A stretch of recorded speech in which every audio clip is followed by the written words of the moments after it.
welcome, Katie. Thank you so much for joining me today. Hi, Lindsay. Thank you so much for having me. I'm really excited about this. Yeah, this is a really interesting conversation, Katie, because we've got so many things to talk about because of the way that we work and our desires as human beings. And we're here, obviously, today on the Human Podcast to talk about all things marketing and branding from your perspective. And from my end, all things human, about who we really are and who we're designed to be in the context of running our own businesses and promoting ourselves. So, Katie, I'm going to jump straight in and I'm going to ask you straight off, what is the biggest challenge at the moment that you feel your clients are facing? I think it's just the juggle. I think it's the juggle of trying to do the thing in business that you're good at and that you're passionate about, but this constant need for maintaining your visibility in the marketplace, showing up, that sort of consistent content, hamster wheel that we're all on. And I think it's really tough for some people. I think some people it sort of comes a bit more naturally. And I think for others, it's absolutely terrifying. And it's not what they signed up for either. So it's a tricky balance. And I'd say that's the biggest thing I see business owners struggling with, this constant kind of pressure on their shoulders to be forever visible on multiple platforms, with an email list. Like there's just a lot of pressure in terms of being visible. And it's hard to maintain that, I think. Yeah, I couldn't agree with you more. And I'm excited to explore how you help remedy some of that. But tell me, Katie, with the visibility, you and I have discussed that brings with it a sense of vulnerability. And of course, as humans, we are prey animals and we are vulnerable, not to the same stresses that we were when we were living in caves. But why do you think that visibility creates a sense of vulnerability in your clients? I think if we divide clients, and I tend to work more with businesses selling services to other businesses. So it's a service-based thing that you're selling as opposed to a product. And I think product-based businesses, it's still hard, but I think you have this thing you can sort of be showing everyone constantly. And I think when you're selling yourself essentially and your expertise and your services, you're obviously needing to sell yourself, which becomes a very difficult thing to do. And I think the tendency is to want to kind of hide behind something. But we all know that in marketing, being able to show up authentically, to be able to put a face to your business, to be able to build that human connection is actually where you then start to find your clients, create relationships, nurture those relationships. So I see clients wanting to sort of hide themselves away. And in actual fact, what they need to be doing is putting themselves front and center, and that's hard. It's super hard. And I think I've been watching your work online and you're very good at positioning that in a measured and contained way. I have felt both ends, that sort of free fall of feeling very exposed all the time and then retreating and doing absolutely nothing. And neither builds a consistent message or a consistent level of visibility in the marketplace. Yeah. Katie, can I ask you, this is a really difficult question, but is it different, do you think, for men and women? Oh, it's an interesting one. I had a very female sort of base to my clients when I started, and that swung around earlier this summer to having many more men. And actually, I see a real need amongst that sort of midlife male who's perhaps starting their own consultancy, they've left corporate life, or maybe they've got their own business that they've run. I've got some clients who've run their business for 20 plus years successfully. But this need for sort of being visible, being on LinkedIn, being that face of your business puts them in quite an uncomfortable position because that's not historically how it's worked, really. And I think for women, we perhaps find that a little easier to put ourselves out there and sort of talk about things slightly more vulnerably than men have perhaps been used to doing in the past. So I have been working with some men to really help them navigate how they need to be presenting themselves to their audience. And it is always, they don't gravitate towards taking selfies or going on video or doing any of that. They'd like to just stick a sort of graphic up and maybe write something. And I have to kind of push them away from that a little bit. So it's an interesting one. But yeah, I think women, we do naturally find it a little bit easier. It's not easy though, still.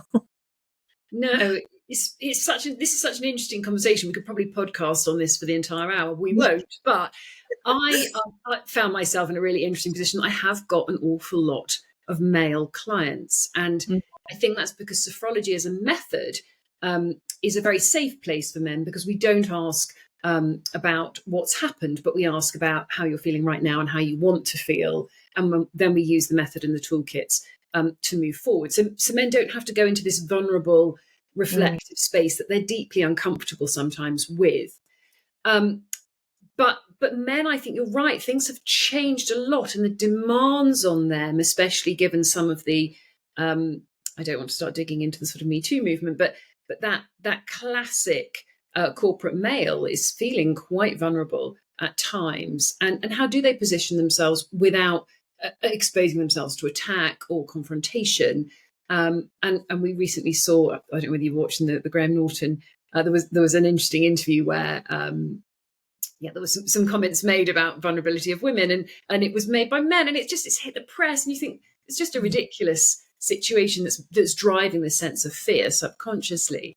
And here we are saying to men, go on LinkedIn, promote yourself, start creating this sort of buzz. And it's not aligned with their natural values at all capacities at all. Yeah. Katie, biggest piece of advice: a man comes to you, what do they normally come through the door with for support as a business owner, founder, or leader? So I have a couple who have quite established businesses. And their challenge has been, they've historically done things one way. It's worked for 17 years, let's say. They've bought email lists. They've sent out, emails for events. They've signed people up for their, sort of tech-based product, whatever it is. And it's all kind of worked. But they can see that they're being left behind in terms of others are active on LinkedIn or, other platforms. They are doing more. They are presenting themselves in a much more, their brand is more put together. So far I'm seeing with that type of business, they're coming to me.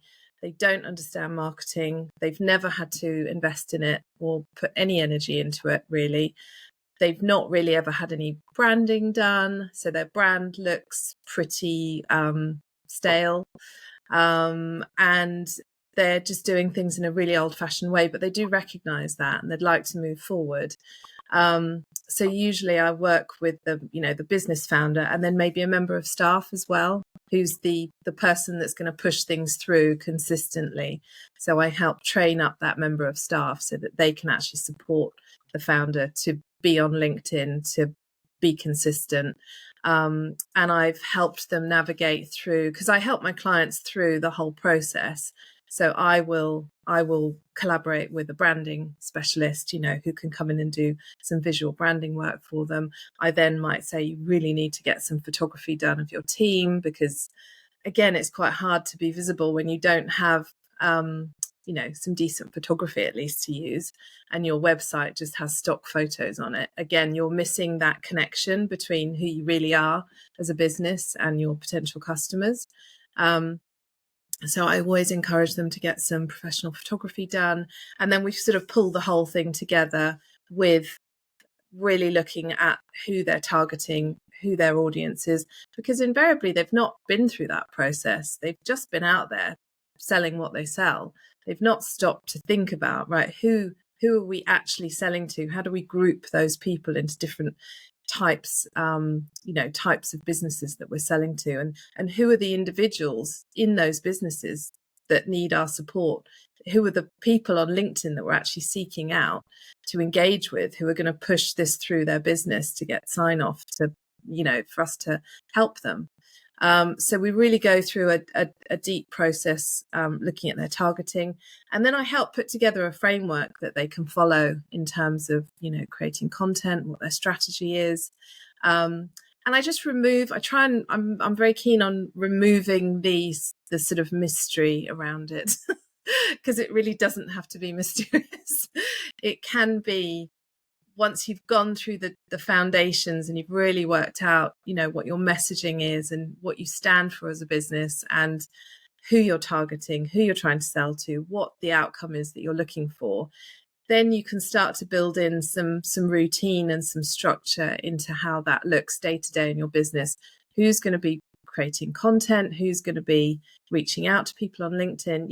You divide it up into sort of daily tasks, and then it becomes quite manageable, depending on the business. So that's essentially the journey that I've taken those people on. And I find then that the founder has the support that he needs to be showing up, and I'm seeing them actually posting some quite sort of vulnerable, thoughtful content, which surprises me sometimes. I think, gosh, but I think there's a security in understanding the system that they're operating in. Absolutely. I think that gives them a bit of confidence that actually this is okay. This is how it works. This is what you do on LinkedIn, for example. And I'm not going to appear really strange by doing this.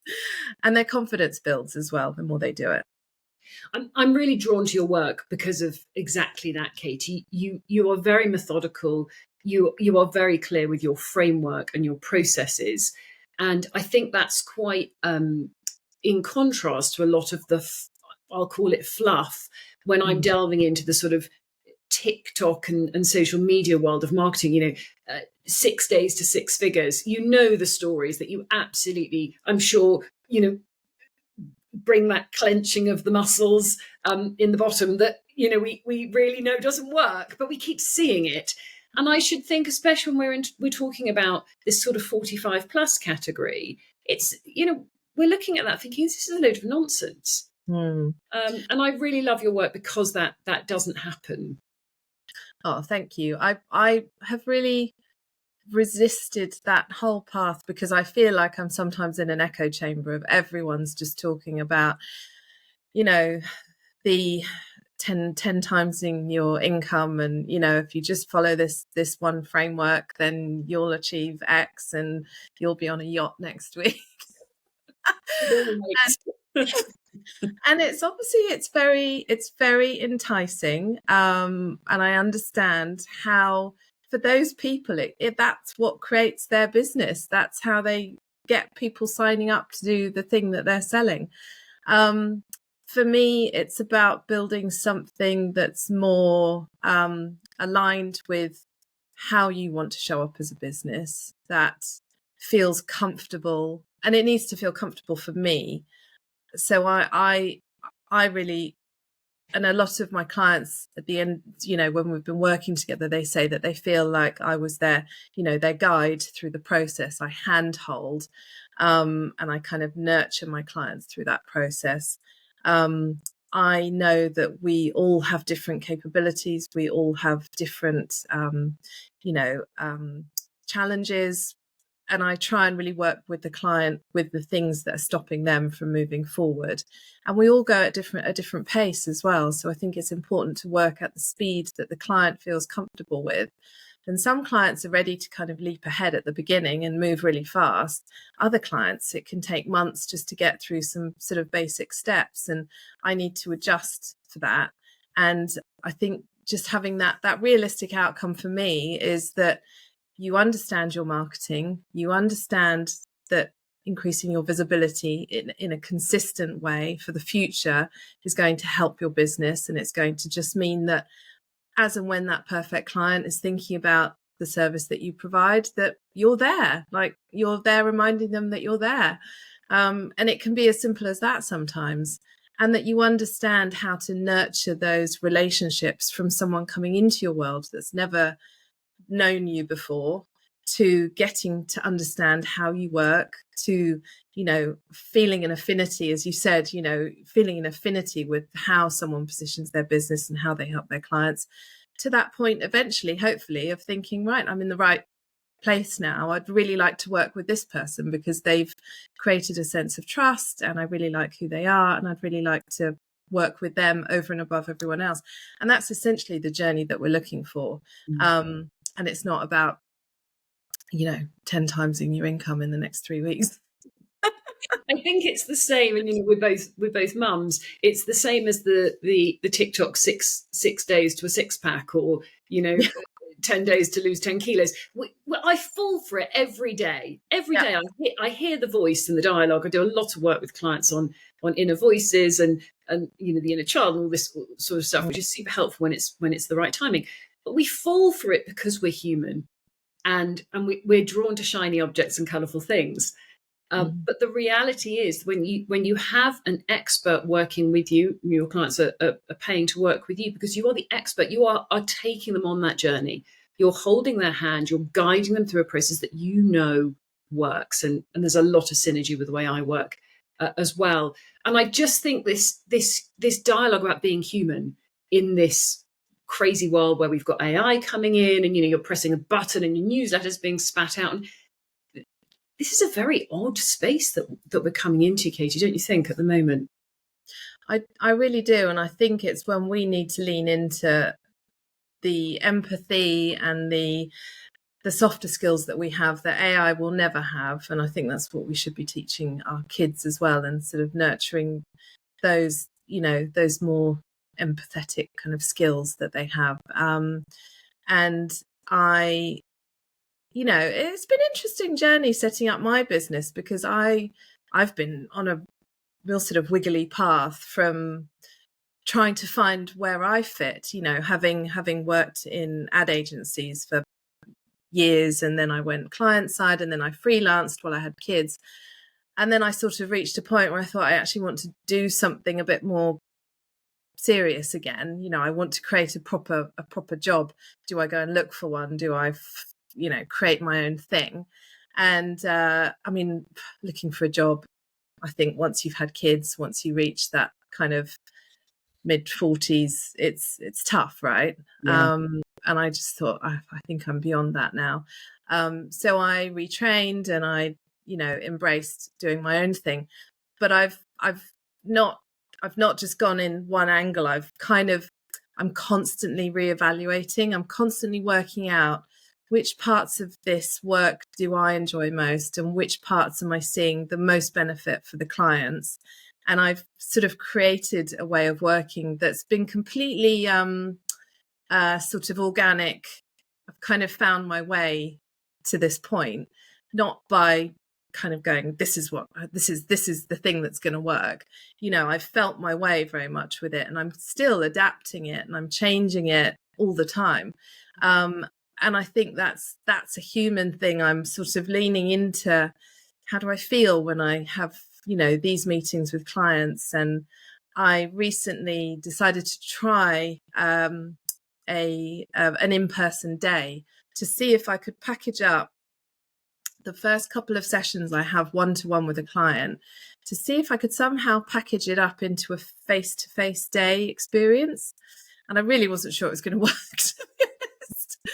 But I was excited to try it, nervous. And it was actually just women that day, and I had a beautiful venue, and I sort of structured the day out. I mean, I was making it all up because I didn't really know how long anything was going to take, or, I really was making it up. But it was the most spectacular day. And it was so interesting because it really did work. I took them on a journey through that day, took them on the same journey that I take my one-to-one clients on, but they had the added benefit of all being able to chat to each other and discuss, and they sort of had this energy. It was amazing.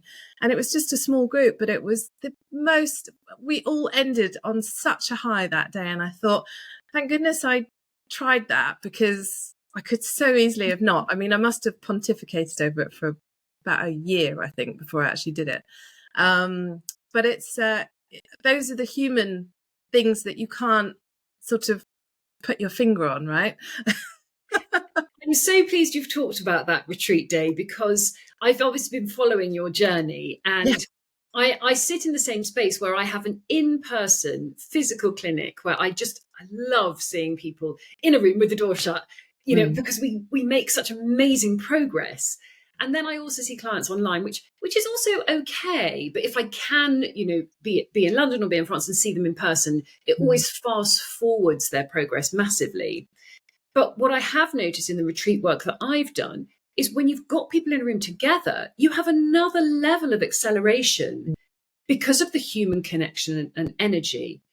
And you've mentioned a few times already in the podcast, when you're building teams around perhaps a founder, or you're connecting them in with other experts, or you're collaborating, you really do feel and embody this necessity to be in community and in unity with other people. And you've just said that exactly in what you've done. Katie, I often have clients who resist groups, especially because they think they're going to talk about personal things, or they say, no, Lindsay, I just want to see you one to one. I'm assuming that you may have the similar situation with your clients. Tell me about that. Yeah, well, I deliberately run my program. I have a very much a one-to-one relationship with the client, but I do have a community aspect to it as well. So all the founders that I work with have they're all on Slack together, and I bring other experts in every couple of weeks or so to talk about their sort of specialty within marketing. So it might be, email or video, or a GDPR expert, or whatever it might be. And so we then come together as a group to listen to that expert. And then I also hold sessions where I say clients can just jump in, and if they're having a tough week, sort of keeping up with their content, or they've got questions, they can hop in, and as a group we can we can discuss those. And it's interesting. I think that again, I see that there's it's funny, I've got some male clients who really enjoy that, sort of half and half actually, and some that haven't engaged in that aspect of working with me at all, which is a shame because it's a real added bonus. So it is an interesting one, but I definitely also see that resistance to, they just want me, they want that 1 hour with me, they want me to just go through the things that they want to go through, and they're not really engaged in even going into the training resources that I have for them, or engaging on Slack, or asking me questions on Slack. I'll get a WhatsApp instead. So it is an interesting one, but it's the part of my program I most want to kind of invest in and really get that group community element, because I know from having been in multiple communities, the benefit of being able to share and to be able to also see. And I have had this happen where people that are further on with me have then helped out newer clients who have started working with me by sharing their experience and sharing the journey that they've been on with me to that person, to see where they're going to end up, which is lovely, and I love that. So I get a real mix. It's but yeah, definitely resistance as well. It's super interesting, isn't it, that mindset? And I agree with you so much that most of my work comes through referral. So when somebody shares their own experience with somebody else, that seems to be what fans the flame of desire to come into that space as a client. And you've already described that process where you've got existing clients who are almost mentoring other clients. And this, I've been running mentoring schemes for the last 20 years. Corporately, it's such a powerful process, but still a little bit underutilized, I think. Yeah, I agree. I think, and I've also been through the government scheme Enterprise Nation. I've been a mentor for small businesses on their can't remember what their scheme is called, but you, as a small business, you get a sort of a whole business kind of training that's paid for by the government, and part of that is they give you a mentor. But it's such an important process, and you can both get so much I think, from that relationship. I think it's a two-way sort of learning experience, which is brilliant. And it's like these conversations, Katie, we get to have, human conversations, which we could never replicate with AI. And we're doing more talking than we could ever do by email or text. And I just think sometimes young people miss that. And older people sometimes are resistant, or they're hidden away a little bit. So we have these two slightly odd, I don't have the oversight or the insight into the difference in Gen Z versus Gen X, etc. But very different behaviours, and I think it's affecting all of us. The use of technology in our communication styles, which normally we would have just picked up the phone and had a chat. Yeah, and I think I'm probably still somewhat resistant to it, and I sometimes think, oh God, what are we all doing? Spending so much time on something like LinkedIn, or it's hard because it spills over. You tell yourself you're just doing it for your business, and you kind of got to keep going for your business, but it spills into other areas of life all the time. It's very hard now. My entire life appears to be run on my phone.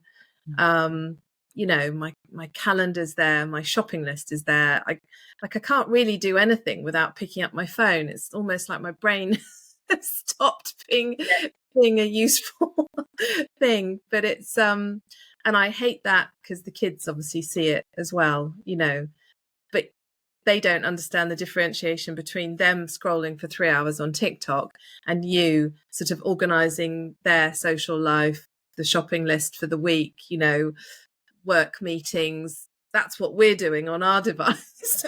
But it's different. Yes. I think this is a really funny conversation, because you're so right. We think we're justifying it, and of course we are, but I think if we can pull our laptops out sometimes rather than our phones, that helps.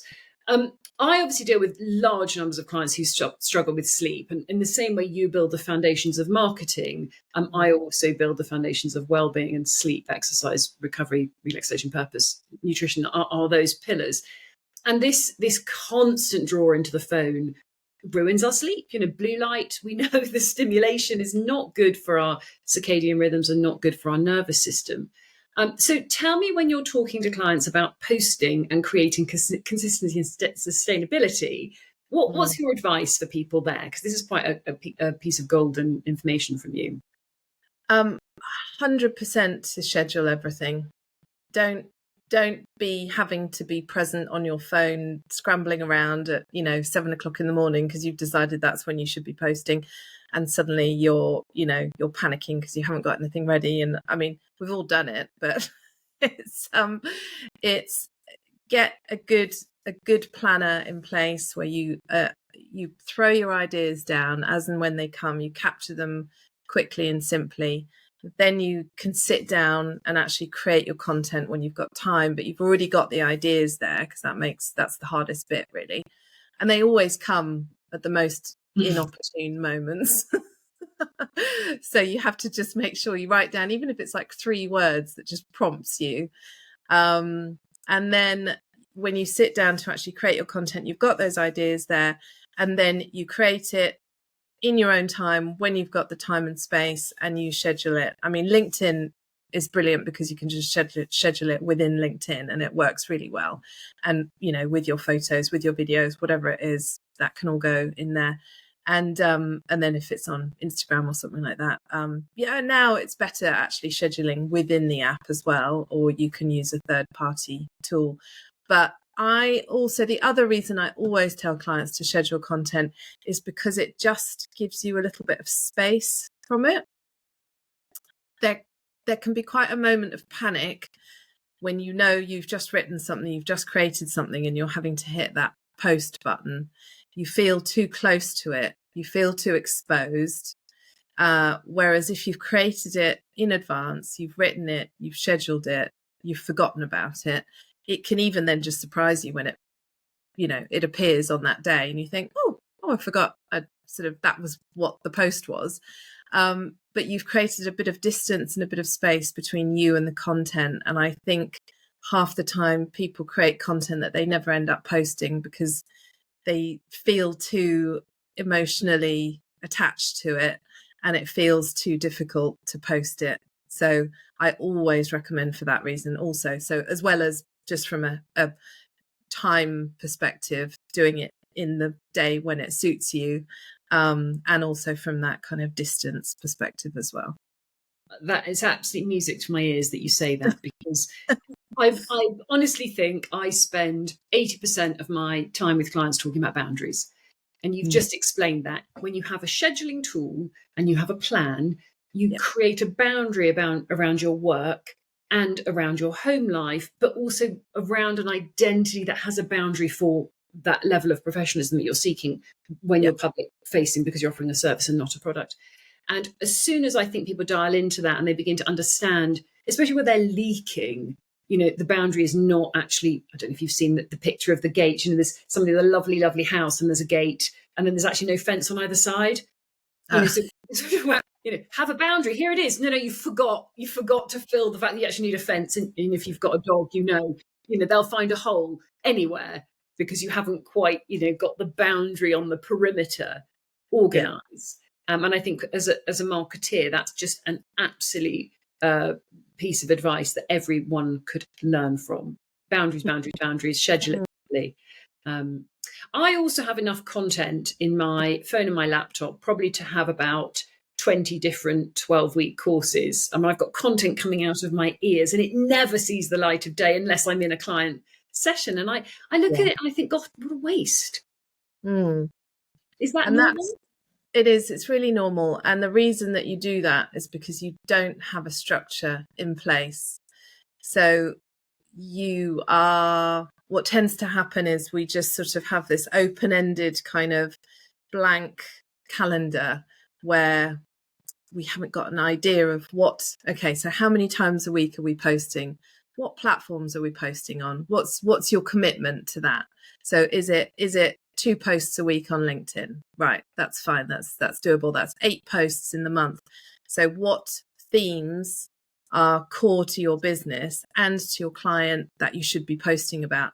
Those should be fixed so that you've got these pillars, these content pillars, that all your ideas can go into these kind of themes under these bigger umbrellas. And you've really thought about that in relation to who your audience is and what your service is, so that it needs to overlap between the two and really speak to your audience. So once you start to get the structure, you've got these themes, you need to balance them across the month. You need to have some content that is getting in front of new audiences. So you're trying to bring new people in. That you're trying to also nurture and build trust with your existing audience. And you need to be constantly giving those opportunities for people to reach out and work with you and understand how they can do that and what that looks like. And we talk about those really should be a third of each. So you've got these content pillars that you constantly go through each month. That a third of your content should be around new audiences, a third around your existing, and a third around actually selling the thing that you're selling. And then you start to build a plan, a framework, and then it becomes really simple because you're almost filling in the blanks each month. So you're sitting down, you're going, right, I'm going to plan out a month of content. I'm going into my ridiculous amount of ideas that I've got, but they're all organized within those themes. So I'm going to say, I'm going to cover these themes across the month, however you want to carve that up. And then you've got these different types of content. So that's where I end up with my clients, because we've built the foundations and they understand who they're targeting, what this framework looks like, what they should be talking about, and how to divide that up into different types of content. And so it becomes a lot more manageable. So the aim is to, again, draw that boundary around the sort of the question marks around what you should be talking about. It's clear, you've already planned it out. You've got these foundations in place, and then it's just a case of sitting down and sort of filling in the blanks across the month. Yeah, that's absolutely another massive chunk of wisdom that you've shared there. And thank you. I mean, I'm like scribbling notes like mad. Yes, yes, yes. This is exactly what I needed to hear today, and I love it. And I know that's why clients stay with you and they keep coming back and they keep referring people to you, because you have this very sensible foundation based process. And like you've said already, you've been on the journey yourself, and you've got a great growth mindset, Katie, which I love. And I'm sure you have some clients that do have that, and some that don't. And I think that's always interesting when you're trying to adjust around people's capacities and abilities. Can I ask you about consistency? Because we're creatures of habit. And one of the pillars in the framework that I use as the conscious change method is to pause. We have to pause to be able to do this work. We can't do this work, and the process that you described, you can't do it if you're running at 100 miles an hour and you've got work flying all over the place and you're so busy you can't sit still. Pausing and consistency, what do you see people struggle with? What would your advice be in those two challenging areas? Generally, I see business owners, well, either sort of doing nothing in terms of marketing, or they're trying to do too much. So they've got all the platforms going in some capacity. However, they're not really doing anything on any of them. But they feel like they need to have, the Facebook, the Instagram, the LinkedIn, the everything. And when I start working with a client, I would much rather that we reduced right down. So we really are guided by who they're targeting, to work out what the most efficient way of reaching those people are. Because at the end of the day, we're not just creating visibility for the sake of creating visibility. We need to be creating visibility to actually get in front of the right people so that we can turn them hopefully into clients at some point. So I see a lot of clients getting carried away on platforms that maybe they just like being on, or maybe they feel like they should be on. And I mean, I spoke to someone the other day who she bought a whole new kind of camera setup because she decided on Instagram she was going to do, sort of talking videos, and yet we'd already established that really her audience wasn't on Instagram. It was on other platforms, and she'd never ever had a client from Instagram. And yet she was putting all this energy into sort of trying to create content there. And I just said, I mean, you just need to focus on where your audience is. And I would rather that you stripped out all the other platforms and did one really well and then built from there, but get the consistency going on one thing first. Forget everything else. When you've achieved that, then add something else. And not until then. Well, it's a harsh conversation though, isn't it? Because you must have been doing well done. Because I had exactly the same conversation. Somebody said to me, so Lindsay, on Instagram, have you ever had a client through Instagram? And I was like, oh no, actually. And they're like, so why are you on Instagram so much? I was like, oh, this is a really uncomfortable conversation. But you're so right, Katie. Shiny object syndrome, that's what keeps humans alive. We're chasing after the latest berries if we're looking at evolutionary behavior, or we're looking at the sun, or we are a little bit magpie because that's how we're designed to be. Shiny object syndrome in marketing and in social media is a disaster. Yeah, keep taking our eye off the ball, and we'll do this, or I'll do that. Yeah. It really is. And I think, look, if I stripped everything else away and I said, right, all you have to do now is 2 posts a week on LinkedIn. That's 8 pieces of content a month. That's 100% achievable. So let's do that. And once that's easy for you, in a few months' time, that's happening. It doesn't feel hard. Then maybe we revisit, Instagram if that's something you really want to do. Or actually, for me, it would be building up your email marketing, because I'm, a real advocate of using email marketing as well to build that relationship with your audience. So I think it's about building on things, not overwhelming at the beginning and trying to do a bit of everything, because you'll do it all badly. It's the same as a diet though, isn't it? I mean, yourself, I think I'll do the paleo diet this week, and then next week I'll do keto, and then I'll do intermittent fasting. It never works, because it's all about consistency. And we do it with everything. And back to the pillars of consistency, certainly for my clients, of sleep, exercise, nutrition, hydration, and purpose. And yours is purpose. What are you trying to achieve? Where are your clients? Where is your audience? Oh, I think they're on TikTok. Well, they're not, are they? I mean, not for most of us at our age, well, they may be, but are they the clients? I mean, if you're on TikTok and AI, you could probably do your own marketing plan or your own sophrology plan. So Yeah. tell me how you feel, because you hold the reins, and I know that you're very grounded in your energy, and you're very collected in the way that you work. How do you feel if I said you are not only a cheerleader but a rein holder? In yourself, say, oh yeah, that. How does that make you feel, Katie, when I say that? Well, on behalf of my clients, do you mean? Yeah. Yeah, no, I absolutely am. I am their biggest cheerleader. I've got clients who have been desperately nervous about being active on LinkedIn, and I've had some clients who have initially sent me every single post to begin with, just for me to read through and make some comments.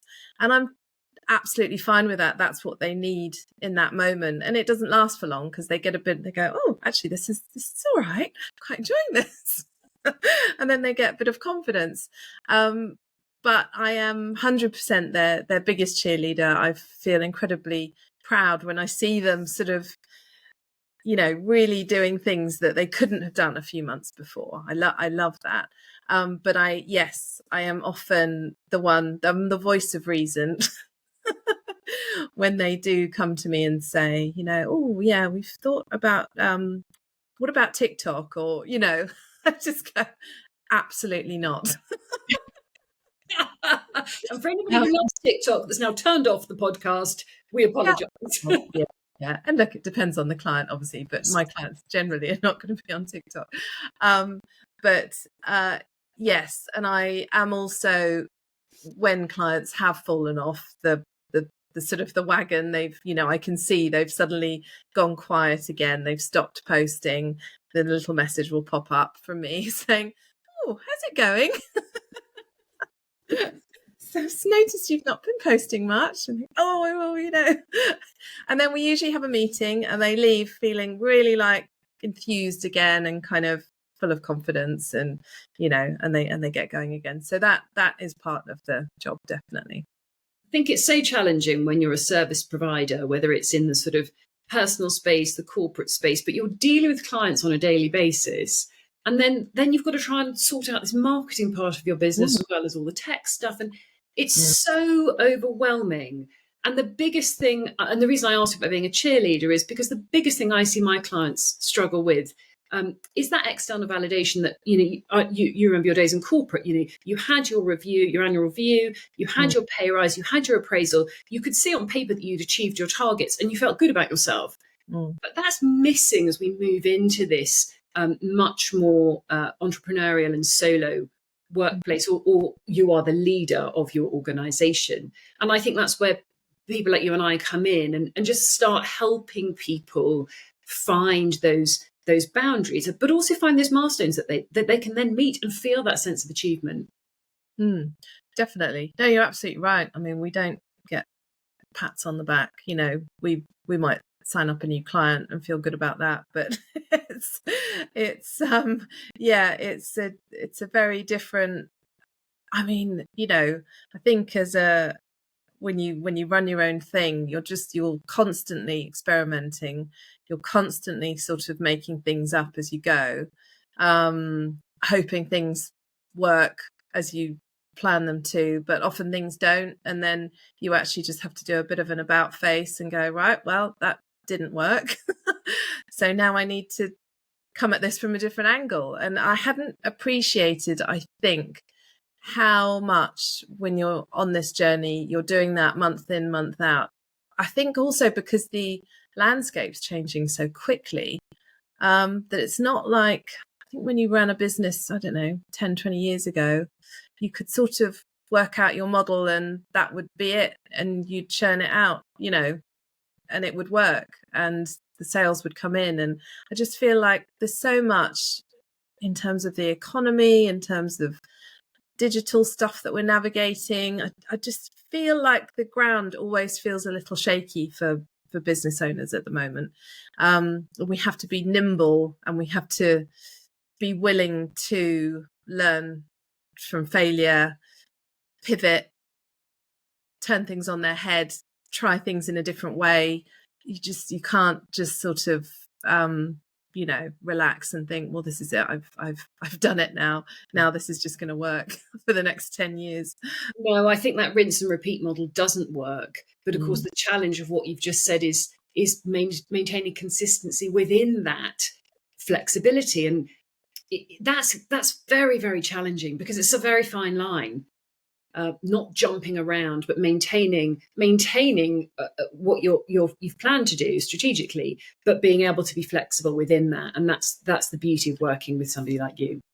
And I think if you've got that mission and you know fundamentally what it is you're trying to achieve, and for me, it's making marketing more accessible and empowering small businesses to be better at their own marketing. And essentially, I can come at that from many different angles. I can play around with the way that I sort of format how I work with clients.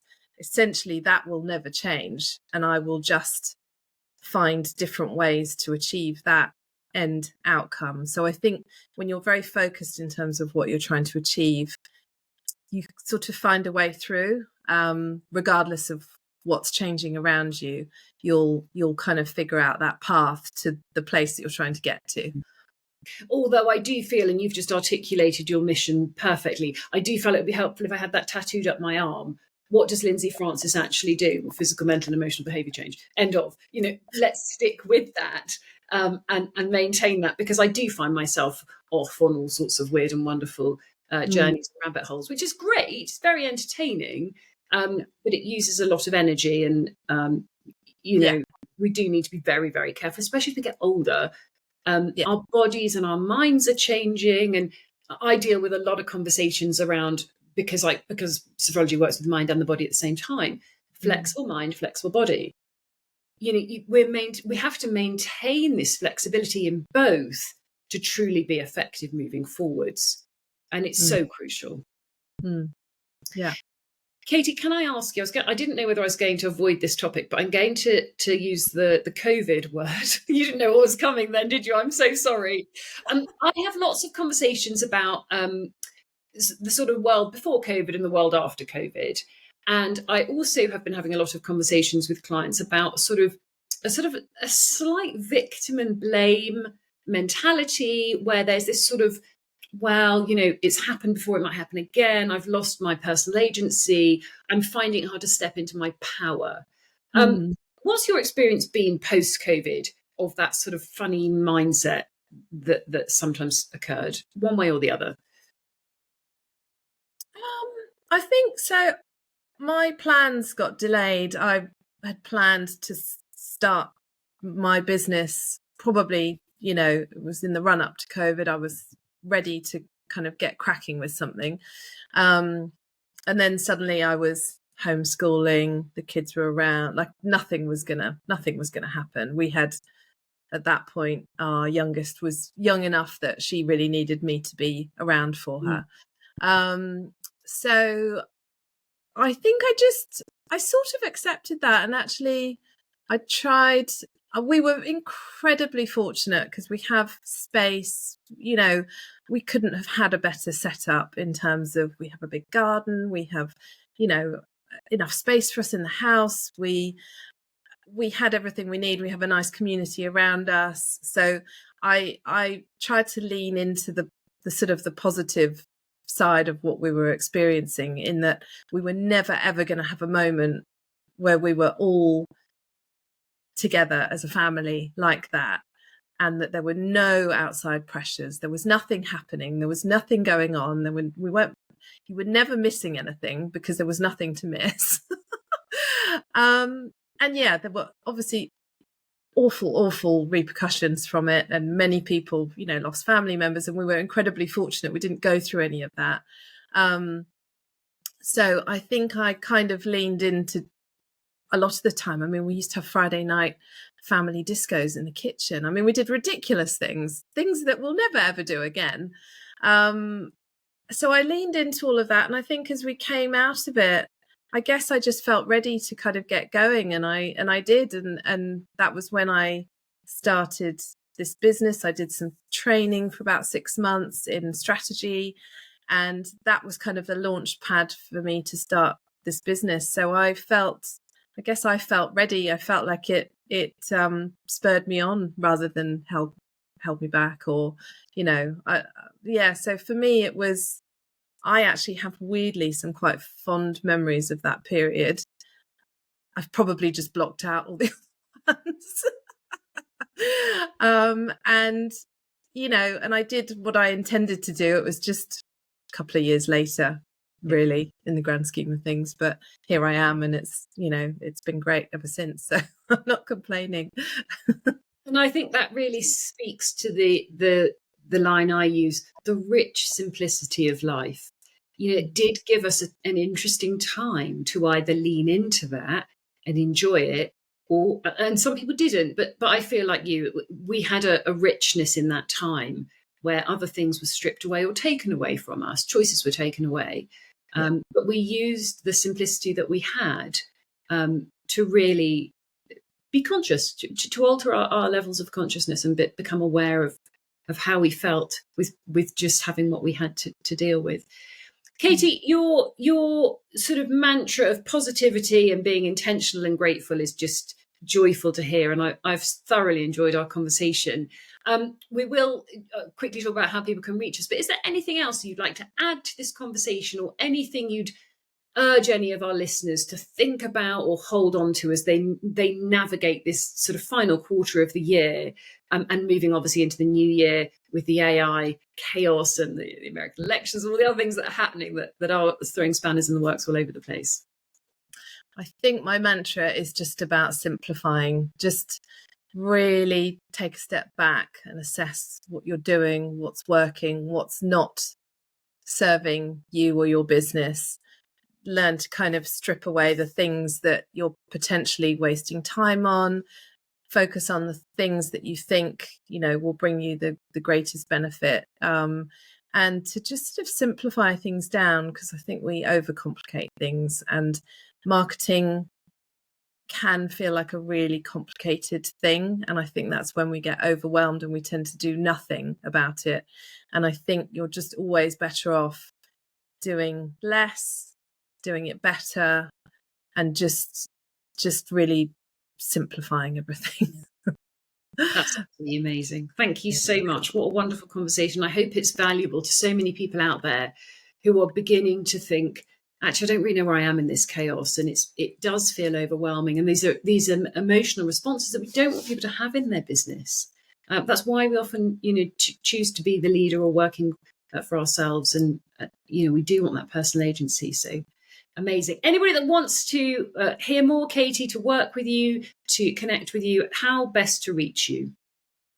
Either on my website, which is hive-social.co.uk, or I'm very active on LinkedIn. So come and find me on LinkedIn. If you search for Katie Brown Hive, I should come up if you look for that. So please connect with me on LinkedIn.